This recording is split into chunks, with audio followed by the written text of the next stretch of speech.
Much 12 Chief Meteorologist Matt Hoffman has been telling us how bad the storm heading our way is going to be. But if you have travel plans and you have some flexibility, when should you hit the road? If you can leave overnight, which is not ideal, if you can leave overnight and very early tomorrow, that'll be the best window of opportunity. Here's a look at our satellite and radar picture. Not much happening right now, just a few flurries along the Cascades, a little bit of a snow shower north of the Umpqua Divide, but overall things are going to stay relatively quiet through the overnight hours. But this storm system off to the north and west, it's heading in our direction, and it is going to strengthen quickly through the night and then also through the day tomorrow as it approaches southern Oregon, northern California. Temperatures are tumbling. We're in the 20s east of the Cascades, down to 33 in Montague. It's 37 in Medford and 38 in Brookings. And these colder temperatures in our west side valleys, I'm a little concerned about. As that system works in tomorrow and the rain and snow moves ashore, there is a potential that we could start off as snow in some of our west side valleys and then change over to rain in the afternoon. That's going to be something meteorologist Caitlin Harvey is going to be watching very closely through the morning hours. So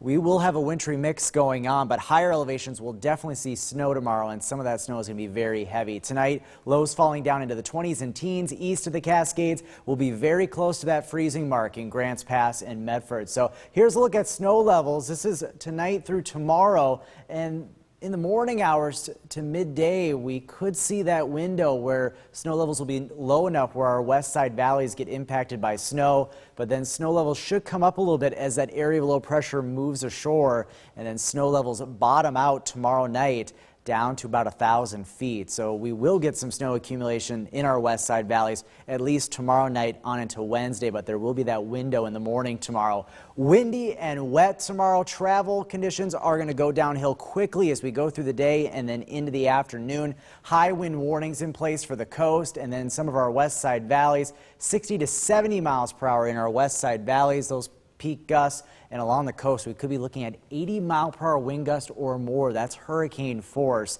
And we also have high surf advisories for the coast. Waves up to 32 to even 35 feet are possible off the Oregon coast. So here's a look at those winter storm warnings in place. We have these for our higher elevations, mainly above 2,500 feet. Significant snow expected. Widespread winter weather advisories, including for our west side valleys and the valleys of western Siskiyou County.